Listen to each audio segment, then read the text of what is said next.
Well, thank you so much, Rick, for being with me today on the WaveCapital's guest speaker series on relationship building in a team environment. You're my 59th guest. Welcome. Thank you very much, Garrett. It's an honor to be with you. It's an honor to be with you as well. And it was so great meeting with you and future Hall of Famer Joe Madden at the Tampa Baseball Museum at the Al Lopez House just a few short days ago on Monday in Tampa. When you think of relationship building, Rick, in a team environment, what does relationship building mean to you? Well, to me, it's everything. I used to tell my staff, I said, you know what, if you boil down what we do to as fewest words as you can, it's two words. It's those two words. It's relationship building. Everything depends on it. And, it all starts with trust, and trust doesn't happen until you're out, you're present, you're with people, you're building those relationships, and that it all grows from there. That's, like I said, I think you could probably make the case that that's true with everybody in the whole front office of all sports teams. That should be number one on their job description, is relationship building, with stakeholders, which includes, of course, everybody. So that to me is the essence of what we do, is that, that's what carries us along. And again, it builds trust that gets you through the rough times, because you're a sports team, you're not always going to win every year, and you build that trust when things are going well, and people will usually stick with you, through the lean years. Absolutely. And being Joe Madden's executive director for many years, the Respect 90 Foundation would love for my audience at home, viewers, listeners, to hear about that foundation and the great work you do in the community and across the country with Joe. And also your career. You start out with the Orioles, then the Washington Redskins, now the Commanders, and then the Tampa Bay Rays. And you had senior communications related roles that you filled in those capacities. So, would love to hear all about that and how relationship building played a part in all of that. Yeah, I really started, with the Orioles in the mid 80s. That was my first job. I was assistant public relations director there. And of course, the game and the world has changed dramatically every year. Think about going back 40 years and how much it's changed. So Sure. it was, it was a different thing than I felt lucky. We didn't win there when I was there. I was there from 85 to 94, and we didn't win, but it was a great experience, because we were still sort of a mom and pop operation for the first few years there. We were pretty lean. We didn't have computers. It was, everything was done, manually, but we were very close. We were not a big staff. You knew everybody in the front office. You knew how many kids they had. You knew their names. You knew everything. And that gave me a great, a real fundamental on how relationships should be, how it should be. And I don't like to use the word we were a family, but you do spend so much time with everybody in these roles that you better be able to get along with them. And it really helps if you have, a fondness for each other. So, I was fortunate. And then we had things happen there while I was there that didn't have anything to do with wins and losses. 1988, we lose our first 21 games, 0-21. And you talk about getting an education. I was still fairly young in the business, and I learned. I mean, I think we handled it about as well as we could, but it was an unbelievable experience. And I got to do a lot of that with Frank Robinson. He was our manager. I learned so much from Frank. And I wouldn't give up that time for anything. And then the last game at Memorial Stadium in Baltimore was in 1991, October 6th. And that was a ballpark that, it was not a great park, but it was in the middle of the neighborhood. And it was, it had so many great memories. The Orioles won there, the Colts won there. And closing that ballpark down, if people ask me what was my best day in sports, it was the final day at Memorial Stadium. I'll be really brief what we did, but we didn't tell anybody what we were doing. We did a bunch of things all year to celebrate the final season. But the last game we didn't, we knew it was going to be a sellout, and we just told people at the end of the game, stay in your seats. That's all we said. And what we did was we brought back about 150 former Orioles. We put them up for the weekend. We put them in the uniform that they wore, and we didn't tell anybody what was going on. So when the game was over, all of a sudden you heard the music from the Field of Dreams, and without any announcement at all, because we didn't feel like we needed to announce who these players were. These were guys that were great Orioles, but with no announcement, Brooks Robinson all of a sudden runs out of the dugout and goes to third base with his glove. He's kind of pawing the dirt, like it's getting ready for a pitch. The next, 40 seconds later, Frank Robinson ran out to right field. Jim Palmer goes to the mound. Davy Johnson goes to second. Blair goes to center field. And this went on without any announcements and just the music playing. And so I was, my role for that was I was in the tunnel of the dugout between, where the players, we had them all stationed, and then getting them out the tunnel and onto the field. So Right. I'm locked in on all that. I'm not listening to what's going on out on the field because I'm busy. But I had a second, and all of a sudden I realized there was no crowd noise. And I was like, man, maybe we should have announced these players. I don't, what's going on? So I went out to the dugout, and I just peeked my head over the roof of the dugout. And it's still emotional to me today. There were 45,000 people crying.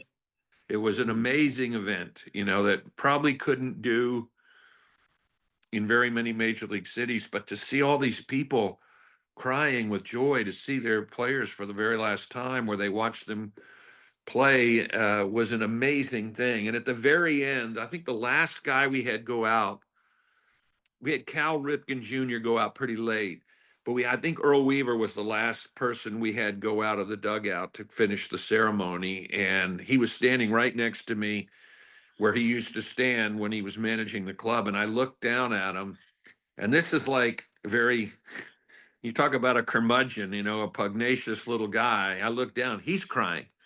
And I Mm. thought to myself, boy, we really hit it out of the park. And it was such a great day.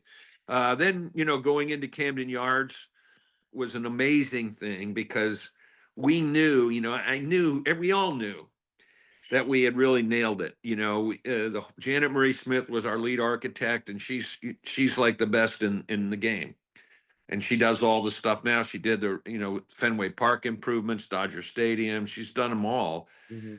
And she just crushed it. We knew we wanted to make it. Her whole idea was that the ballpark would fit right into the fabric of the city, and that you might walk down the street and not be 100% sure that you were walking past a ballpark, that it could have been the outside of another building that had the same architecture. And she really did such a great job. And when we played the Mets in there, the first game, it was an exhibition game right before we opened the season in 92. And Cal Ripken Jr., after the game, because we had never even been in the ballpark before, we came right up from spring training. He said, it doesn't feel like this was the first game ever played in this ballpark. And it was the best compliment that we could have. It felt like an old time ballpark, but it had all the modern amenities. And then we got to host the All-Star game there in 93. So I was really fortunate. Those were all things that I learned so much from, and hopefully contributed some as well. So I had so many great opportunities. I was with the Redskins for a couple of years, not great years. Norv Turner it was his first 2 years as head coach, not successful. Learned a lot about how to deal with losing, and then came down, to Tampa Bay, and it's been a wonderful experience. We haven't been to a World Series. Obviously, 2008 for me was the joy, of going from worst to first and going to the World Series, playing the Phillies, losing, but having a spectacular season and watching a team that was very young. And that was what made it great for me. They kind of listened to me, I'm sort of their guy, to lead them around. And if they have questions, they usually come to me. I was the guy between the clubhouse and the front office. But it was an impressionable group. It was an easy group to work with. And then, of course, you mentioned it before. Joe Madden was the manager. I mean, you couldn't really ask for anything more than working with Joe. I said it the other night. I mean, Joe came in '06, and we had two rough years. '06 and '07 were not good years for the Devil Rays at the time. But Joe was very optimistic that we were going to get it turned around, and he would say things all the time. Like, nobody's going to want to play us here. We're going to be so good at home. We're going to take advantage of every home aspect we can here. And we were all pretty skeptical. But then it happened, and so much of it happened because he treated the players like men, like responsible men. Like, he didn't put a lot of rules in play. Now, every year, the first day of spring training, he would always tell our team, I have one rule if you're a position player, and that is you have to run hard to first base no matter what. And if you're a pitcher, you have to field your position. Those are the only rules he had. We didn't have dress codes because he wanted the players to be comfortable when they traveled on planes overnight. We a lot of times we travel late at night. You don't, there's a lot of teams, and maybe some of them still have dress codes or whatever. We never had anything like that. He didn't want them dressed up in a suit. You don't really see anyone when you're traveling most of the time. And so he just allowed them. What he wanted was them to be them. He did not want them worrying about expectations of what they should try to be. Nope. He wanted them to be themselves. And so everything we did was sort of geared around that. Eventually, we did a bunch of things like the themed dress trips where we go on the road, and we would dress up all the same, whether it was a cowboy trip or a salute to the policeman, or the auto industry or whatever. It was we had a beach trip. We had all kinds of stuff, and it was all about just having fun and being yourself. And the players kind of really got into it, where they were like expressing themselves as to what they were wearing. They were doing their own thing, but it was a part of a group that was doing the same thing. And then we got to the point where after games, every game, regular season, didn't matter. After we won, we had these big celebrations that were they were just crazy. I mean, it was like a high school team winning a state championship every night. Right. And it was just the pure, it really reminded our players the pure joy of playing the game and playing it well and winning. And so, Joe got like a disco ball put up in the middle of the clubhouse. So when the players were coming in, our clubhouse guy would hang up the big disco ball, and the lights would go on. And then eventually everybody contributed something to it, whether they played an instrument in high school and they brought it in, and it was like crazy music, and players were dancing, and Really outside the box thinking, really innovative. really innovative. Yeah. And you didn't, every once in a while, I never wanted to get caught up into that. I wasn't a player. It wasn't my thing. But every once in a while, like on the road, sometimes I would have to get through that to get to the manager's office, and I would get sucked into it. And I would be getting pummeled by people, by the players, because it was just this massive celebration. And it was, and these were things that nobody else was doing at the time. And even on the field, after a while, we never took batting practice before a day game, a night game. And then you're back at the field 12 hours later, or 10 hours later even, and we would never take batting practice. And teams would look at us like, how come you're not taking batting practice before the game? And Joe's thought was, by June, I want them sleeping an extra hour. I'd rather have them sleep an extra hour and then go out and swing a bat, which we've been doing since the middle of February. And then we did this thing we called American Legion Week, where we would, when you played American Legion ball, you just showed up and played. There's no batting practice. So we'd pick an American Legion hall somewhere in the area, and we'd put their big flag up in our clubhouse, and Joe would buy the Legion Hall one of the nights of the games. He would buy them beer and hard-boiled eggs to eat at the Legion Hall, and we would every day we would just show up and play. We never had batting practice. He wanted them coming in late. He didn't want them coming in early. So, normally if a game's at 7 o'clock, the guys are in there like 2:30, quarter to three, 3 o'clock. He wouldn't even open the clubhouse till like 5 o'clock on those days because he didn't want Wow. them coming in. Now, some guys had their routine and they would come and they'd go hit in the cage or something, in the batting cage underneath. But and the whole idea was, don't forget your roots. Remember when you played on the American Legion team, how much fun you had? So all of those things contributed to letting people be themselves. Like I said, even the dress trips, we dressed as a theme, but you could kind of dress how you wanted, express yourself. So, and then it was, uh, we had a mariachi band in the clubhouse one night after we lost. We still had the band in the clubhouse, and we did animals in the clubhouse, and it was just such an incredible environment to be around. I mean, we all knew that we would not be around anything quite like that ever again. And it was just an amazing, as a PR, even just being the PR guy, I was so blessed to be a part of it. Absolutely. And although the Rays fell just a few games short, the Phillies won that series 4-1. But as a fan, this is going back now almost 17 years since that World Series. I can't believe it's been that long. Feels like just yesterday. I remember Evan Longoria and Carlos Pena are two best hitters on that roster. And they just, unfortunately, and it happens, unfortunately, they just both got into a slump. Yeah.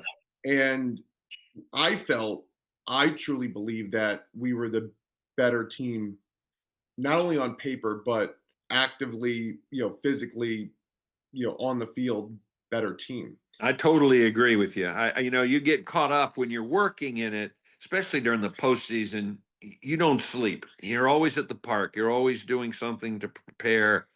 There's so many things that go into planning, and then you're on the road and you got a workout day on the road. Then you have a game, you have another game, then you're back home and you've got a workout and you got to prepare for that. So you're always doing something. I never slept during the whole postseason. But it never dawned on me that we weren't going to beat the Phillies. After we beat the Red Sox, I'm like, of course we're going to beat the Phillies. We're a better team. Sure. And so, it was really disappointing that we didn't, but it was no way it was going to take from what we accomplished that year. Absolutely. And it was such a diverse group of players from all walks of life, different backgrounds, different skill sets, some just coming in to the league like Evan Longoria, and a journeyman who found a home in Carlos Pena, and then the young stud pitcher, David Price. And then you had veteran guys like Troy Percival or Eric Hinsky and Cliff Floyd. Yep. And it was just a nice group and a nice balance of players and ideologies, and looking at baseball from different perspectives, and complemented well with Joe's innovative, outside the box, unique managerial style. So just talk to me about those variations and just what gelled for them that year. And even 17 years later, the Rays are what they are today because of Joe and what that team did in 2008. They still won the pennant. They won the pennant again in 2020. Kevin Cash being a former Devil Ray and leading the Rays to the World Series in 2020. But Joe forever changed the culture. I think of it as just how Tom Brady changed the culture in Tampa Bay when him and Rob Gronkowski won a Super Bowl in Tampa, or John Cooper, who has already taken the Lightning during his tenure. After the first one with John Tortorella, John Cooper comes in many years later, 4 Stanley Cup appearances, and 2 of those 4 are Stanley Cup champion teams, but went to 3 straight Stanley Cup finals. So, Tampa Bay sports are alive and well. And I think that from the Rays perspective, Joe Madden really changed the culture forever. Could you please speak to that? Yeah, I think you have to give Andrew Friedman some credit there, for not just bringing Joe in, but allowing Joe to be Joe. Of There course, were, like Andrew I Friedman, said, there were a lot of absolutely. things where I'm sure some GMs would have probably said, that's not a good look for us. We're not going to do that, but Andrew let him be him. And you're right. The combination, Cliff Floyd was the perfect guy to have come in. He was a perfect leader, and he just had that hand, that influential hand. Wasn't in the clubhouse leading cheers or anything, but was obviously had so much respect from the younger players that they would go to him, after a ball game. They'd pull their chair up next to his at their locker and they would have a conversation. That I saw a lot of that happen there. And then you mentioned Carlos Pena. He's like Joe. He is the forever optimist. And one of the best stories that came out of all of that was Carlos came, we brought Carlos in he was kind of, I think he was even a non-roster guy. We brought him in for a try. And at the end of spring training, um, he wasn't going to make the team. I think this was in 2007. He was not going to make the team, and we had moved our spring training operations up to the Trop by then. So our last couple days of spring training, we were working out of St. Pete, and so the last day of cuts, they happened in the locker room there, and I was in the locker room, and it's kind of this awkward thing, but they called Carlos in. Joe called him in and said, you're going to start the season at Durham. And Carlos is a very classy person, and I love him to death. I still stay in touch with him to this day. But so he went to his locker, and I waited a few minutes. I went over and I said, some of the writers would like to talk to you. And he said, sure. So the writers came over and he said, you know something? I have been dreaming this. I have been reliving it. I was going to be on that plane. We opened the season in New York that year. I was going to be on the plane to New York for opening day. I've seen it. I know it was going to happen. It wasn't saying it in a bad way. He was just saying I've envisioned this so much that I knew that I was going to make this team. So it's over. The writers leave, and he leaves the clubhouse. And I said, "What are you going to do?" He goes, "You know what? His wife Pamela was out of town." He said, "I'm going to go to the movies." He was getting, the next day he was going to be going to Durham, and he leaves. And it was unbelievable. He came back an hour later. His agent called. The guy who was going to make the team in front of him, Greg Norton, got hurt in that day's spring training game in Sarasota. I remember that when Greg And had that yeah, injury. and they called Carlos back and said, "Hold on, you're making the team now." And it was an amazing thing to see somebody so positive about what was going to happen. And he was not in a bad way at all. It was in just a really great way. And it was so exciting to see him make the team. And he played such a key role. And he's such a positive thinker all the time. He fit in with Joe perfectly. I don't think he gets enough credit for just being a positive guy. When you heard negative talk or something, he was the guy that would walk up and go, "Yeah, but look at it this way." He was that guy. So he was a joy to be around. Longo was a rookie in '08, so he was kind of taking it all in.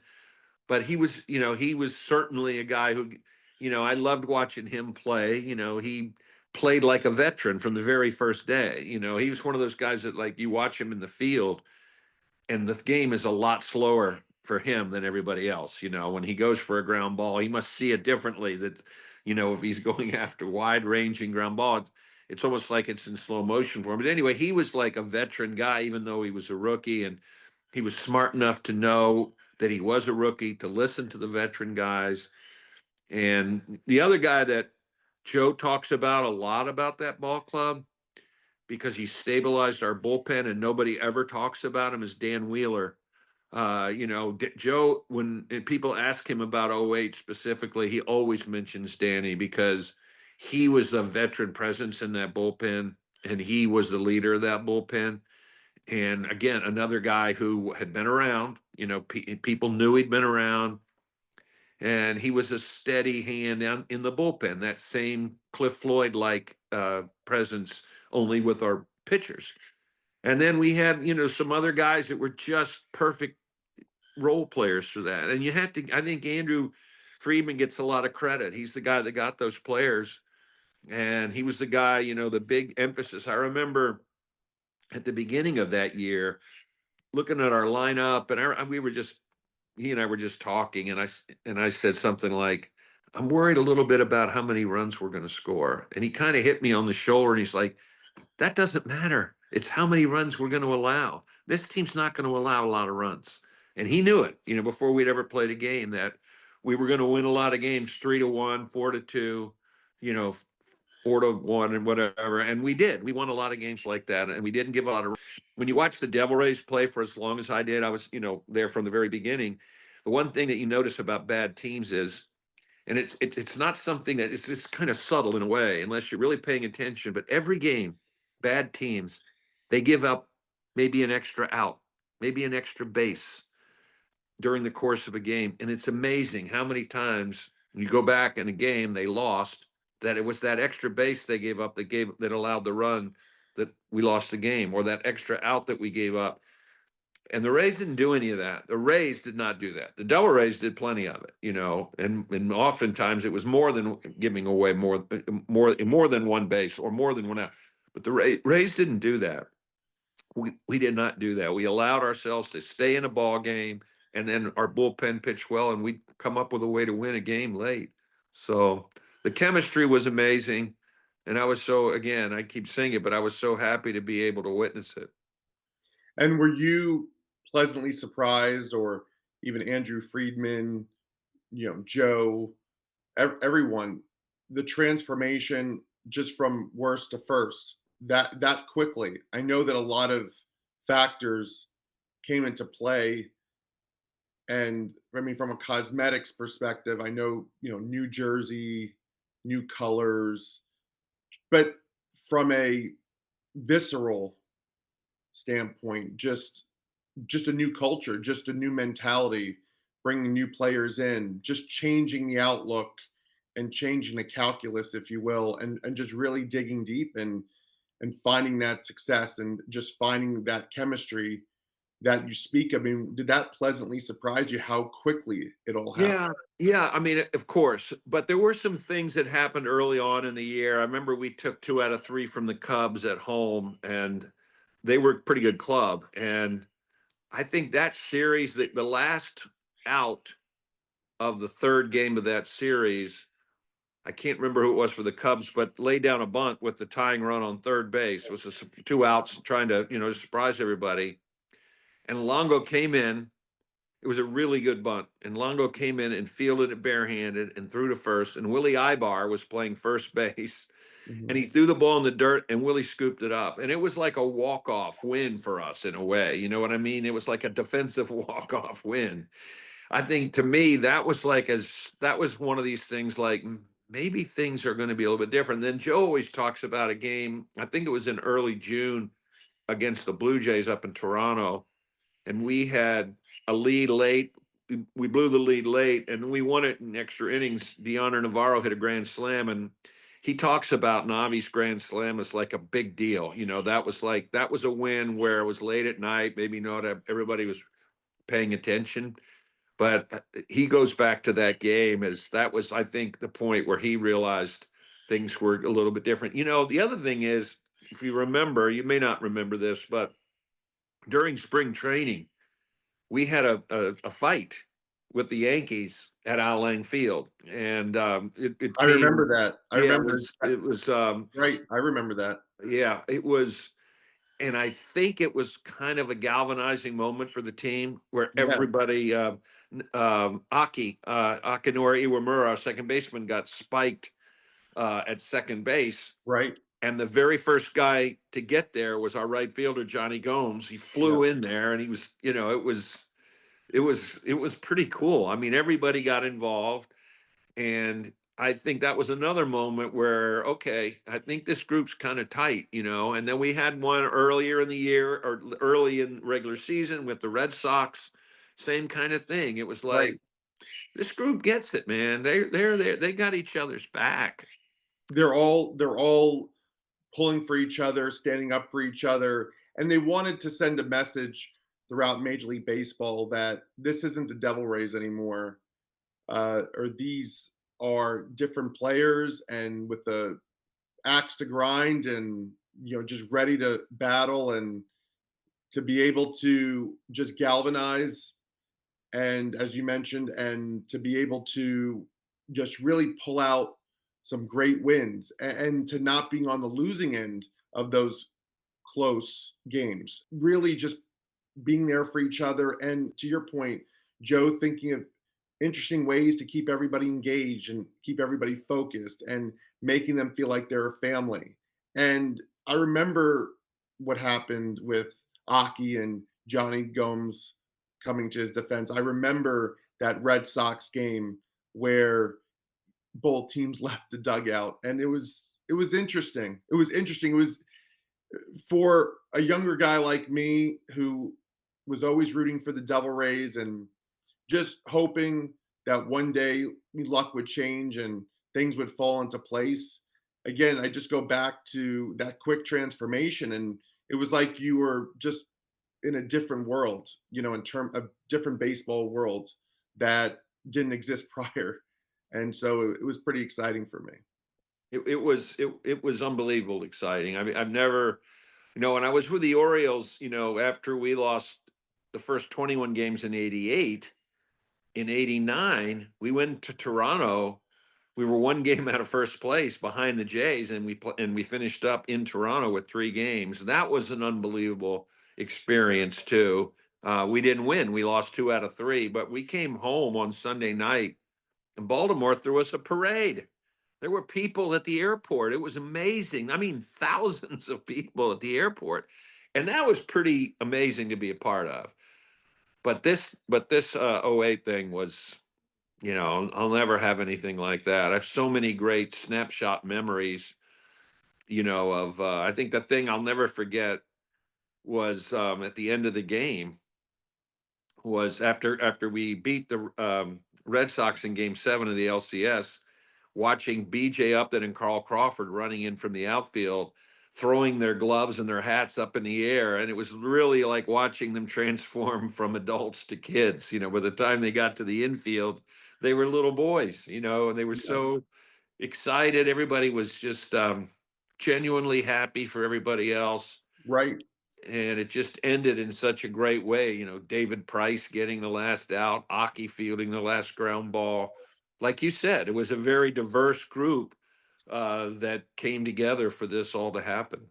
Of course. And, when you think about someone like Carl Crawford, four-time All-Star, when you think of Rocco Baldelli, those guys were Devil Rays. And then they weren't the guys like a Cliff Floyd or Eric Hinsky who had been in the league a little bit longer, but they were guys who were not also rookies. So they're like the middle of the pack in terms of age. And so they were also the glue of that team. And they knew what it was like to lose game after game, year after year, series after series as Devil Rays. And then to your point, whether it was BJ Upton and others, just to be piling on and acting like children, thinking that they just won the Little League World Series. I mean, yeah, you think back to those times, and I think that we're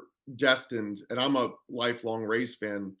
I think that we're destined to go back to the World Series and finally win one. And I think that it's just a matter of time. It's not a matter of if, it's just a matter of when. And I also think of the game 162, 2011, when I was working at ESPN and I was editing, Sports Center highlights at ESPN headquarters in Bristol, Connecticut. And I was jumping up for joy. I was watching in my edit bay and I'm editing highlights for one of the games that night. And I'm watching the Rays be down 7-0 to the Yankees. And then Dan Johnson's pinch hit home run. That was incredible just to see Joe's reaction in the dugout.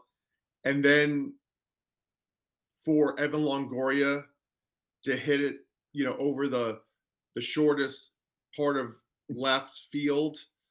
And as soon as he put his hands up and he's running around the bases, I literally was like running around like 200 other production assistants that night, screaming, jumping for joy, where everybody was like looking at me like, what's going on? But they knew why, because I was probably the only Rays fan in Bristol, Connecticut. And I just remember that it was just, it made my night. I think that obviously I disturbed people like with how loud I was yelling. I mean, I literally was like, just so excited. And I wish I could relive that moment in real time again, but I was just watching on TV. I mean, you got to be there in person, and that was the game where it allowed us to be, you know, get the wild card and get into the postseason. Tell me about that experience for you. Tell me the moments leading up to that game. What was the talks from Joe? What was the strategy? What to even relive, Dan Johnson's pinch hit home run, Emma Longoria's home run, to be down 7-0, win 8-7, and then get to the postseason. Yeah, it was again, Joe is always going to take the positive route. He's never going to take the negative. And, talking to him later, after the whole thing, I mean, what Joe always does, or always did, was like, if the game started at 7, I knew at 6:30 I needed to get out of his office and go upstairs and prepare that night, because he always spends like the last 30 minutes before he goes out into the dugout playing the game in his mind. I mean, literally sitting down with the lineup cards and playing the different scenarios for a half an hour of what could happen in his mind. And he had Dan Johnson in his back pocket the whole night. And he knew at some point that Dan Johnson was going to play a role. He didn't know what it was, but he knew that Dan was going to become a central figure in that game at some point, just because of the matchups and where he knew, the Yankees didn't have to win that game. He knew that, they were going to be different. It wasn't going to be the normal matchups, playing them, pitching matchups that you would see late in the game.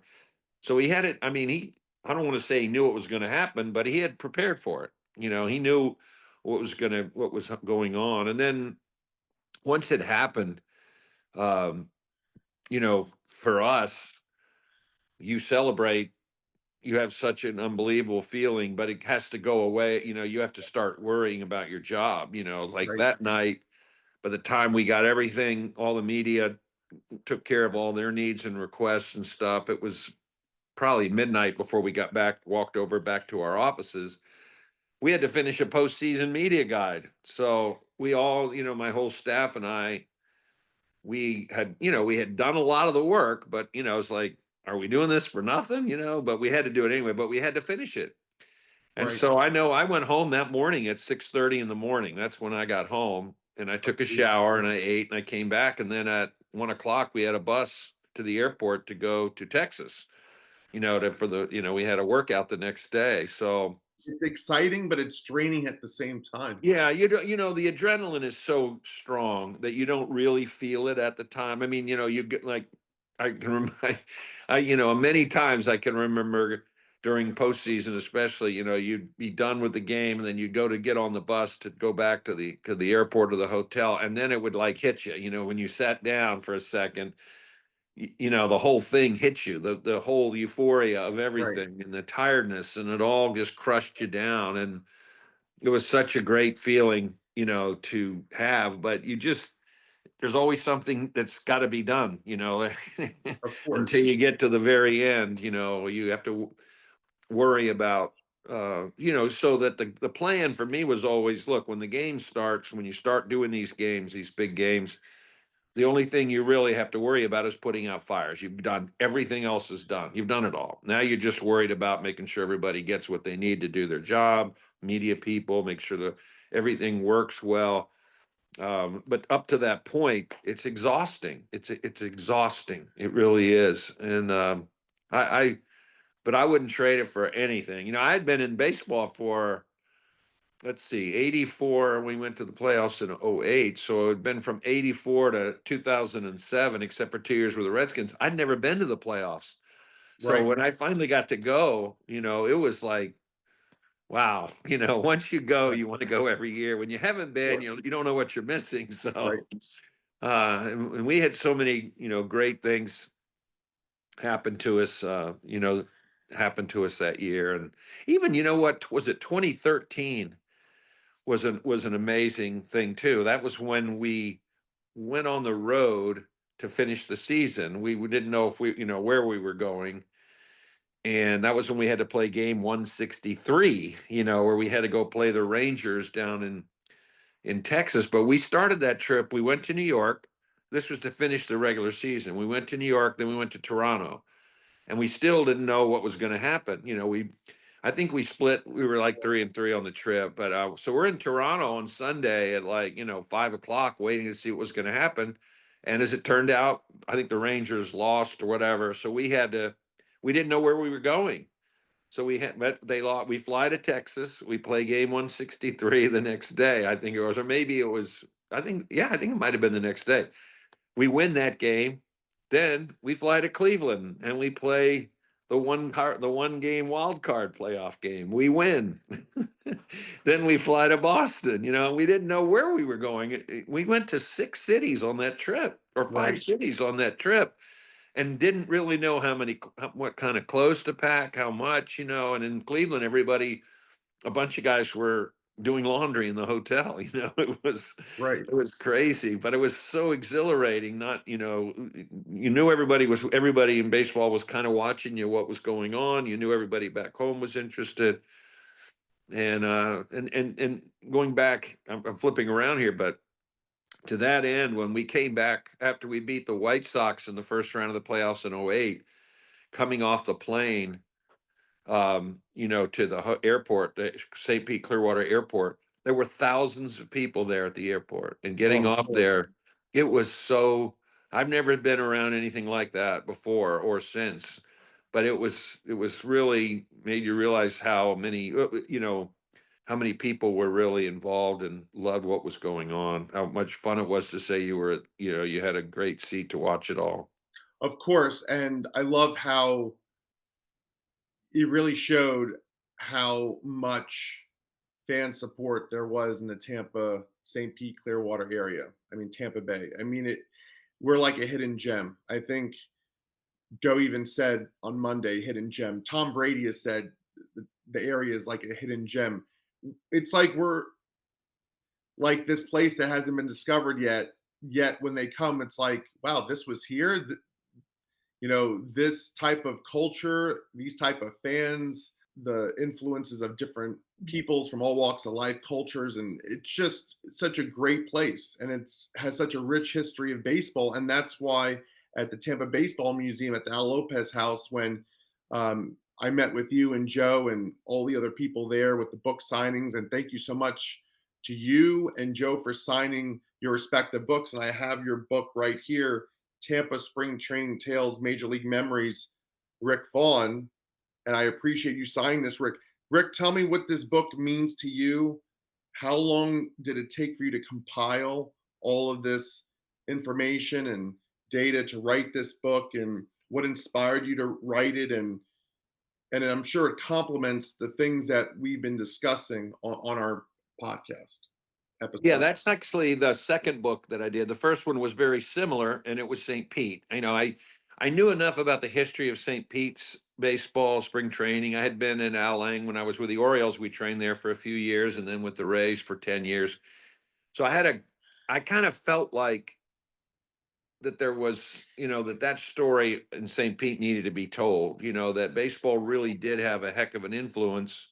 Going back to when St. Pete was a sleepy little village in 1908, and then Al Lang came along and realized the importance of tourism, and that baseball would carry that tourism, and that's exactly what happened. And so that was that I felt like that was a story that should be told that I couldn't really find anywhere. So I wrote that book, and then when I got done, the guys that published it asked me, "Does Tampa have a similar story?" And I wasn't really familiar with what Tampa's background was. So I told him, give me a few months, let me see. And so I started to research it, and it was, the Tampa story was completely different than the St. Pete story. What a surprise, right?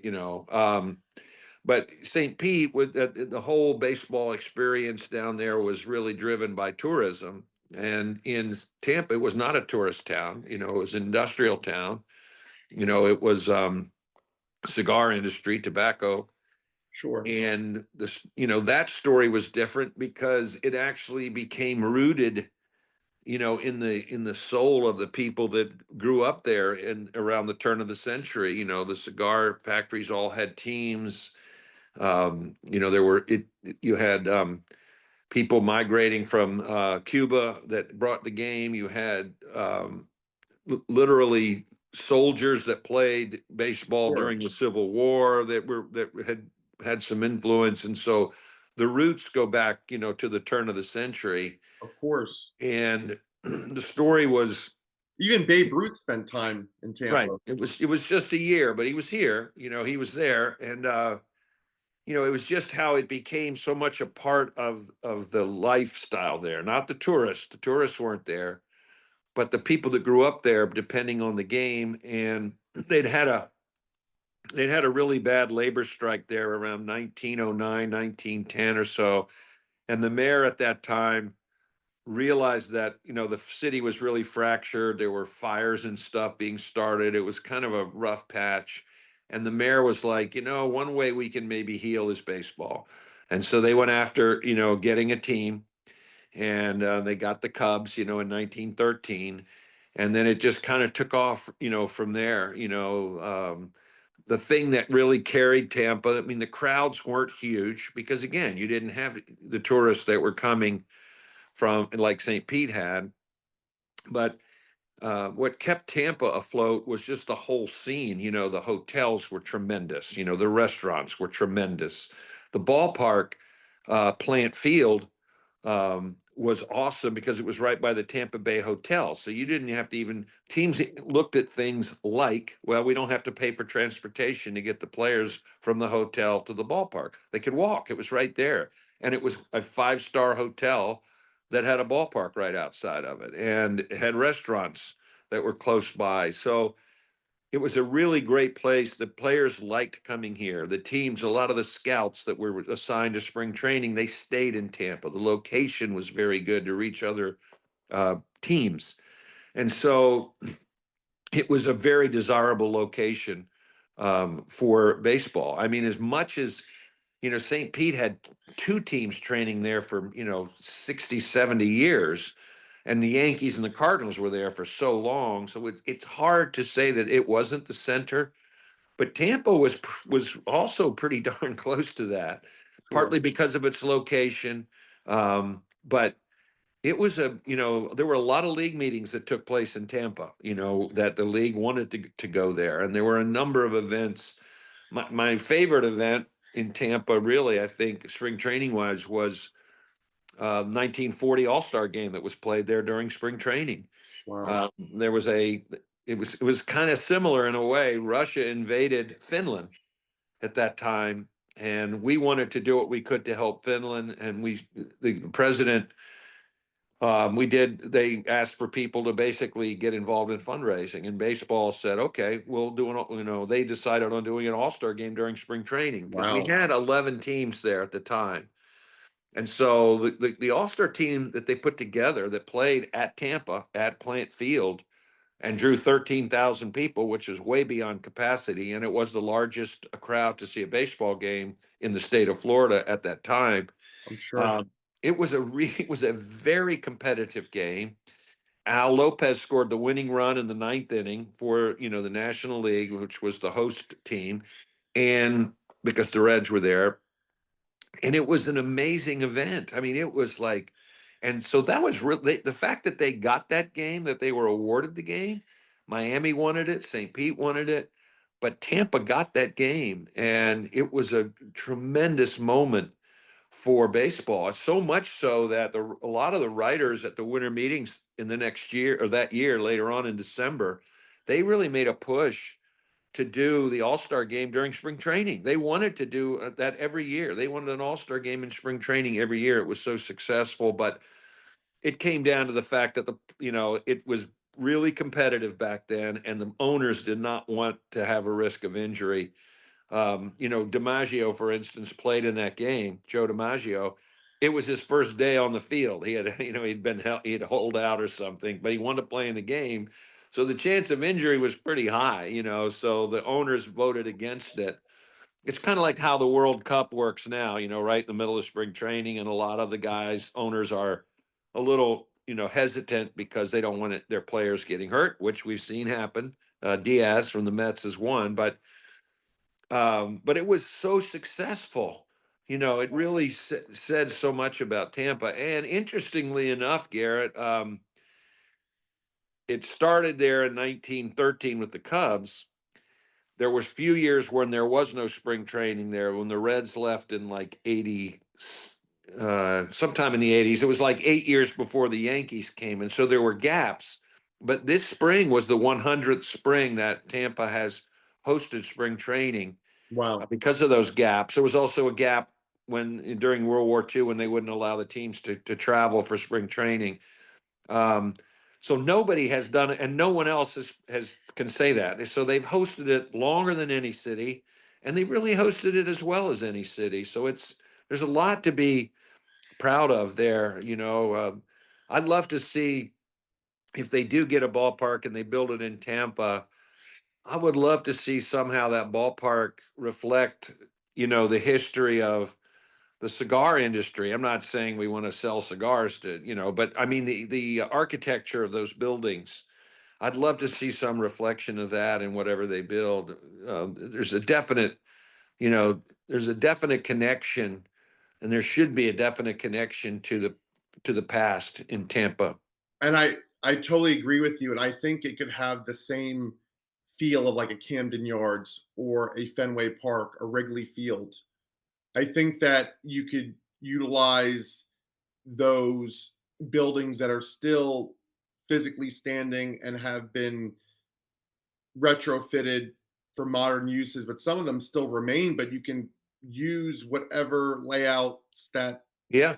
are there and just bring the modernization, but with the old school architectural designs of buildings that are there and build a beautiful stadium. And Joe, to Joe's point as well, and you share the same sentiment, so do I. Ybor City would be a perfect place because you'll pull people from Clearwater, St. Petersburg. Obviously, the foundation is Tampa, but then you're pulling people from Lakeland and even where I am in Orlando. It only took me from my home, it only took less than an hour and 20 minutes without any traffic to get on I-4 from where I'm at in Orlando and then just drive right down to Ybor City at the Yeah. Tampa Baseball Museum at Al Lopez House. And so I really think that that would be a beautiful place to have a ballpark. And I don't disagree with you. Look, I worked at the Trop for 21 years, and it is what it is. You have to give the people credit that built it in 1990, or whatever, to get a ballpark built without a team. sure, But I think a lot of people would agree the location is still not perfect. I don't think it is. There's too much water around there and not enough people living. I think it's a tough spot. And I do think you're right. I think baseball can work here. I think it's a good community for it. I think the ballpark has to be really dead solid perfect where you put it, though. I agree. And also because we get hurricanes every year, being that, Tampa Bay, right? I mean, downtown Tampa, Ybor City, just the water's right there. So you'd have to build it obviously to hurricane forced winds standards, and you'd have to make sure it's very durable and God forbid try to hope that the stadium doesn't get any damage like the Trop did, which is unfortunate. And they're trying to, the city and Major League Baseball is trying to determine, is this going to be the only year that the Rays are playing at Steinbrenner Field? Yeah. What do you think? Yeah, I think it, it's hard. This is a challenging market from what you're talking about, because you got to serve a whole lot of different masters to get this thing right. You've got to Right, make it hurricane proof. You've got to make it accessible. It would be really good to be able to incorporate the architecture from the past. It would, there's so and there's so many good reasons to put it like in Ybor or other places, but does it? There's a lot of boxes you have to check, right, here, that you don't have to worry about in other markets because of what we are. We are spread out. There is no there. So it's a to me more than any market. Really, this is a real right. challenge to find the right spot.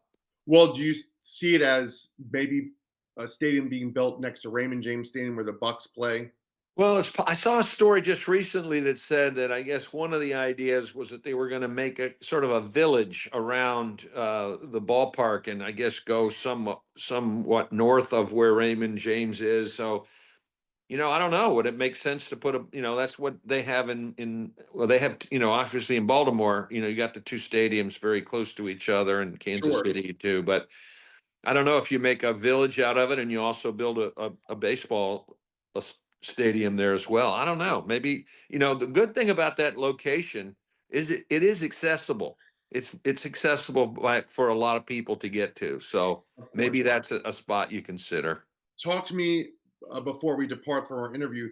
I know we talked about it on Monday, or I should say, you and Joe talked about what your friendships mean to each of you.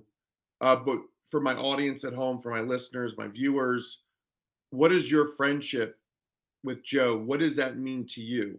And you could talk about what Joe had said about you, but obviously interviewing you, it's more about, what is Joe meant to you, and what do you believe your impact has been on him, and why your friendship, and from a relationship building perspective, why your friendship has stood the test of time and it's rock solid, and you're like brothers, you have each other's backs, and would just love to hear that insight. Yeah, I mean, he's like kind of like an older brother. I've always kind of, after a few years, I just sort of, he sort of fit into that part of my life, I think, as an older brother. I mean, I think he said it when he was talking about me the other night, and I definitely feel the same way. It's all about trust. I felt like I could always trust Joe, but he had such a positive influence on my life because of his positivity. I mean, there were many. I mean, every day we had a home game, and when the days when I was on the road with the team, which was quite a few, I would spend time in his office in the ballpark. And there were some times in there I would go in there when something happened, and he could pick up on it right away and say, what's the matter? What song do you want to hear? Because he always had music playing in his office. And he would have a way of just, he has this ability to make you feel better. I don't know exactly what it is. He doesn't do anything. He just is him. And the conversations you have with him, I think, just whatever it is, it really um, strengthens you.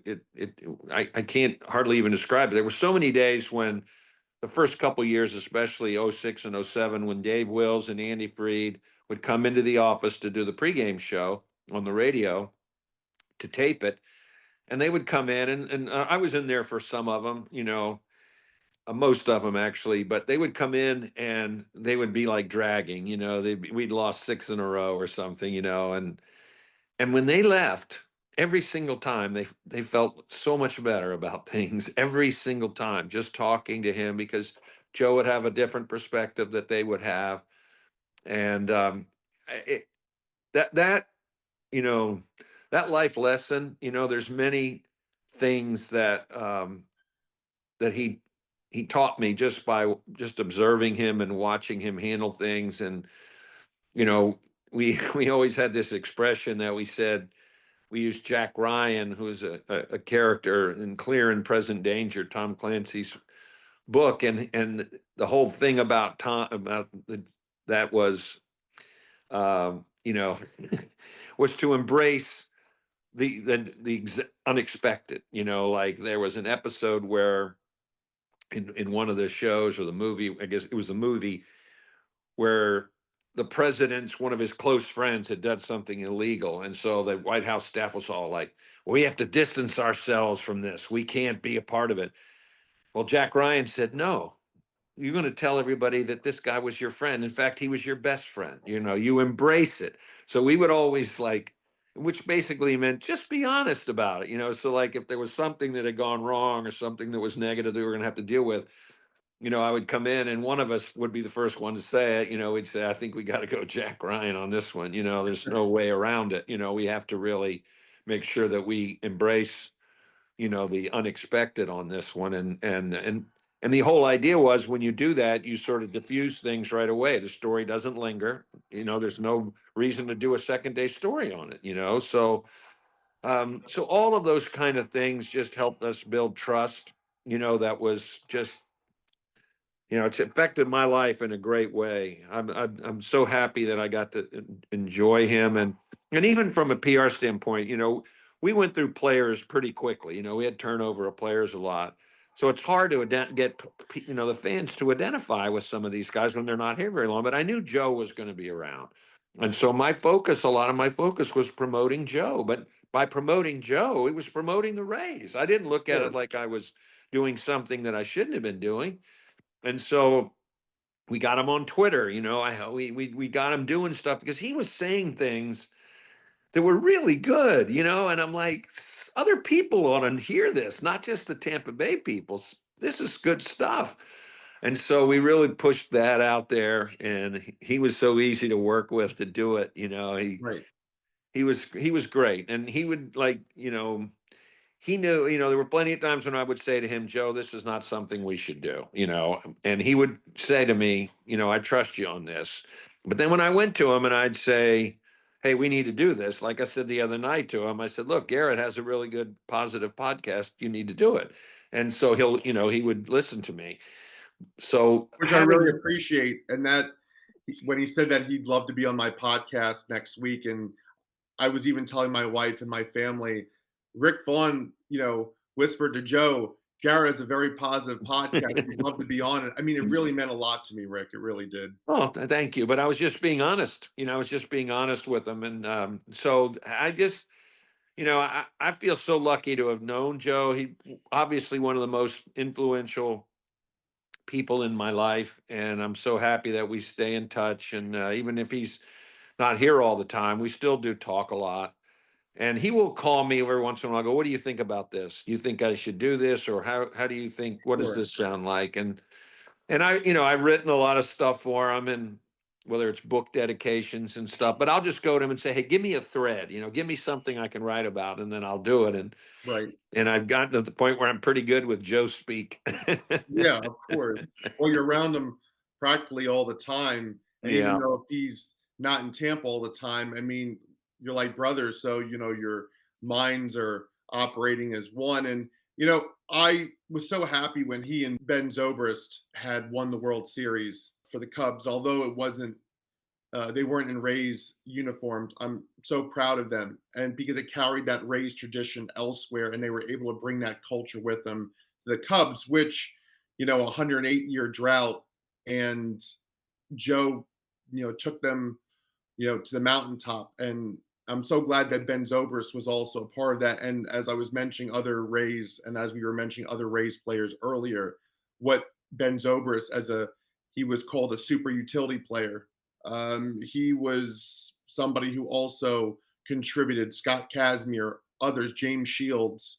I mean, the list goes on and on. You mentioned BJ Upton. The list goes on and on of Jason Bartlett. Right now, they're just coming back to me as we're talking. They really contribute to the success of that team. But to see Joe and Ben Zobrist win the World Series was amazing. And I want to spend a few extra minutes before we depart. Thank you so much, gracious. Your time has been so valuable. Your work with Respect 90 Foundation and what that has meant for Joe for you to be a part of that as his executive director for many years. Yeah, it's Joe's always been very, very his big thing was homelessness. He would always, when he was in California and he'd go on his bike rides and he'd see so many people, without homes. And so when he was managing here, we started something we used to call Thanksmas, where we would visit between Thanksgiving and Christmas, we would visit homeless shelters and serve a meal and make a donation. Joe would basically walk around and sit at everybody's table and talk to them, and just make them let people know they're not invisible, that we see you, And so we did a lot of that when Joe was here, and I always enjoyed it. We would, cook a big Italian meal at the Trop, and then we would go out for a whole week of visiting homeless shelters, and so when I left the Rays in 2016, he called me the very next day, and he was like, "Look, we're thinking about starting a foundation and putting a little more formalness to all this. Would you want to be involved? I'd like you to do it." So obviously I said, "Of course." So, and because I kind of really know how he feels about stuff, it made it pretty easy for me to represent him in the community and to decide what paths we would take and what we would do to help. And so, it was very meaningful for me to be involved and to be able to help people in Joe's name and to have the proper resources to do it, and it's been very rewarding to be involved in that. And we've done some pretty cool things. One of the things I'm really most proud of was the Miracle League has a field in St. Petersburg. The field was in really bad shape. I volunteered there quite a bit, so I knew. And so they needed a new field or they weren't going to have a league anymore. So I went to Joe and I said, "Look, this is not a cheap thing."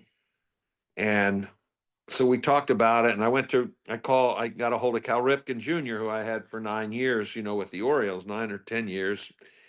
And I told him what we were doing, and that's what his foundation does. They build Little League fields. So we partnered with Rip Senior Foundation, and we really nice field, the same turf, the field turf that they have at the Trop, same turf, and that was 8 years ago, and it's still functioning very, very well. So there were a number of things like that that were really cool to be involved with, but that was the one that and that was a little bit out of our area, because it wasn't homelessness, but we also were all about helping kids and families too. So it did sort of fit within the scope, but it was being able to do that kind of stuff and to help people like that and have the resources to do it because of Joe was really pretty cool for me. Absolutely, and for you to be a part of it all, and it's so special for you. And I know Joe's impact, and whether in California, Florida, his hometown of Hazleton, Pennsylvania, but you've been with him every step of the way, and you have such an amazing impact on so many people's lives, including Joe's, and all the organizations you worked for, and being his executive director of his Respect 90 Foundation. And you're a great person, and I'm so glad when we connected last year and that we could meet in person and to have this interview. Thank you so much for saying yes to this interview. And again, thank you so much for helping me get Joe on my podcast too for next week. And any final words on relationship building, any final words of wisdom, Rick, before we depart from our interview? And I want to thank you again for your time. Well, thanks for having me. This was fun. I always like talking about baseball with baseball people. So it's great. I think I've done a lot of volunteer work as well, and I think since I left baseball, and I think something that I have learned from being a volunteer. It's helped to keep me grounded. Of course, it's been it's fun working to be a part of a team. But I think the thing that I really appreciate learning is that you see folks that are worse off than you, people that are in or need help. And when you're around it a lot, like I have been, you get to know some of these people, and it's easy to point fingers at people that are homeless, and when they walk up to your car and they want something and you roll up the window and you scoff at them or whatever. But when you get to meet some of these people, a lot of this stuff, now some of it's self-inflicted, whether it's drug use or whatever, but there's a lot of people out there that have been influenced negatively by someone else, that they have not been able to come get past it. I work at one of the places I volunteers, the homeless empowerment program in Clearwater. And I was there one day and this guy came to the line and he was like different than everybody else. And our founder happened to be in the kitchen. And I said to Barb Green, she's our founder, I said, what's his story? And she goes, go over and talk to him. So we got done with the meal. He was still sitting there. I went over and I sat down with him and started talking to him. As it turns out, his wife and child were killed in a car accident, and he just So shut it sorry down. to hear that. Yeah, shut it down. So how would any of us react under that situation? That's pretty tough, And he was just coming out from the other side. It had been a couple of years, but he just stopped living. And I don't see how you can fault somebody for that, So I mean, anyway, for a father who, married, happily married with a 2.5-year-old son, we're for people who are, parents and or people who are brothers and sisters who have children or nieces or nephews or cousins or whomever. I mean, to hear a story like that, that's why you can't judge a book by its cover because people just assume the worst that if he or she is homeless, that it must have been, to your point, self-inflicted, but a lot of it is, on some occasions out of their control and something that happened to them that they didn't ask for. that's Just right. unfortunate, tragic circumstances. So I'm so glad that you volunteered there and that you had a conversation with them to make them feel good. Yeah, but it just makes me think like when people I just serve food in the cafeteria, in the kitchen when they come through, and if you see when somebody comes through and they're not in a very good mood or they don't have anything to say or they're downright unpleasant, before I jump to anything and say something or think something, I always remember you don't know what just happened to these people. So it's really made me a better person, to be a little, to be more understanding of what's what could be affecting their lives. So I think my advice would be to try to be a little bit more tolerant when we see stuff like that, because it's not always something that they deliberately did, and most of these people are pretty gentle people. They just are in a really bad circumstance.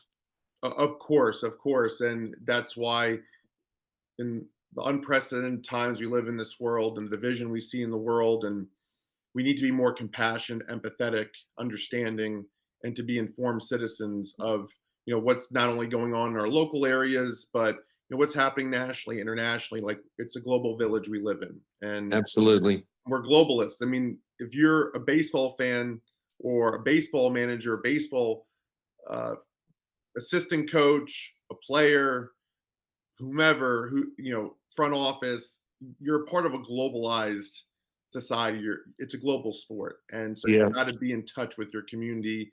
Most importantly, be in touch with yourself and your family, your friends. But outside of your home and your community, also be in touch with your neighbors and people you know cross paths with. So I want to give back in any way that I can. I have a philanthropic background too, and would love to tell you and Joe more about it offline and the philanthropic things that I've done. But I would love to volunteer at the Respect 90 Foundation. So when your next event happens, please let me know. I would really Well, appreciate it.